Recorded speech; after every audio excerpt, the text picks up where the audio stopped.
Beautiful photos, Clay. Yeah, that's right, Leah. And I was back there looking at some of these photos, trying to put them all together for the show. But hey, I'm here now. 12:17. Hope you're having a good Friday so far.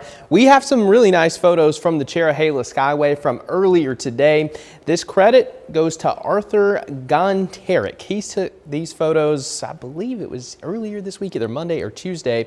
So you can see just some great shots there by Arthur. And that just shows you that we're starting to see some of that peak fall foliage here across much of western North Carolina and parts of eastern Tennessee. So as we continue over the next couple weeks, typically we start to see that transition even here in the valley.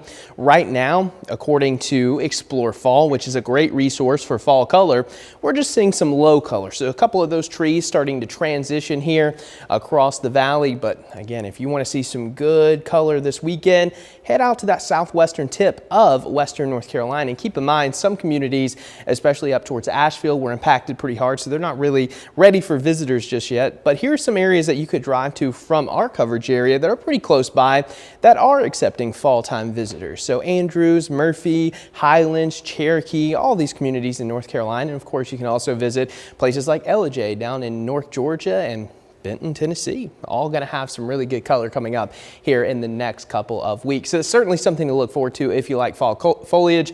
But for us here in the valley, the story has been the chill so far this week.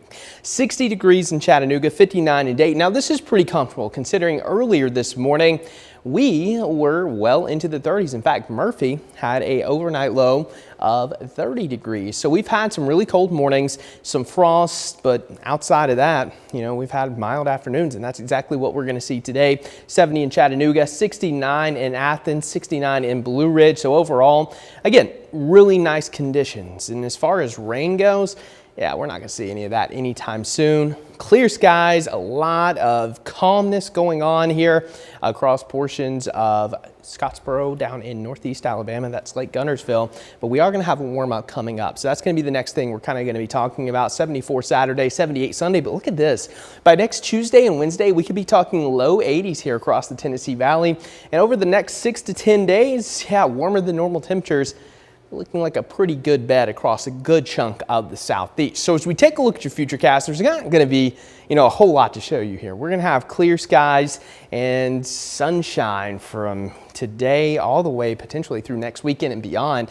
No active weather on the way. In fact, over the next 7 days, here's a look at your accumulated rainfall. Nothing from the Florida Panhandle to the Carolinas, all across Tennessee, back into Arkansas. So we are going to be bone dry, and we're already dealing with a moderate drought here across portions of the Tennessee Valley, all the way down into northeast Alabama. So we'll need the rain, but we're just not going to see a whole lot of it. The next big thing, of course, is going to be that nice warm up that we're going to get. So if you're kind of tired of the chilly fall-like weather we've had, well, moving forward, we're going to have temperatures back in the 80s with plenty of sunshine, Leah.